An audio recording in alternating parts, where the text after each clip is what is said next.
हमारे दरमियान मौजूद नहीं है जिन्होंने इस मुल्क की जमहूरी जद्दोजहद में, सियासी जद्दोजहद में वकला के इस फोरम से, सियासत के फोरम से अपनी खिदमत सर अंजाम दी। मैं उनको आप सबकी तरफ से, पार्टी की तरफ से खराज तहसीन पेश करता हूँ। आजकल मुझे याद पड़ता है, यूं तो पीपल्स पार्टी की यौम तासीस गोल्डन जो तकरीबात 50 साल तकरीबात 30 नवंबर से शुरू हो रही हैं। और मुझे याद पड़ता है, जब तक मैंने पढ़ा, सारा देखा तो नहीं लेकिन जितना पढ़ा, जिन हालात में ये पार्टी बनी थी उस वक्त भी मुल्क के हालात अंदरूनी भी बड़े कशीदा थे और बैरूनी भी बड़े कशीदा थे।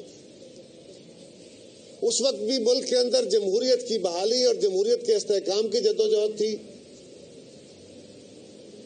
उस वक्त भी सियासत के ऊपर कदगने थी। मुल्क के अंदर आम आदमी की बात करना, एक टॉलरेंट समाज की बात करना उस वक्त भी एक मुश्किल काम था। अनफॉर्चुनेटली आज भी एक मुश्किल काम, इसलिए कि कल डायरेक्ट इस मुल्क के ऊपर एक आमर मुसल्लत था और उसके बाद एक आमरीत का तसलसल रहा है। कभी जमहूरियत आई भी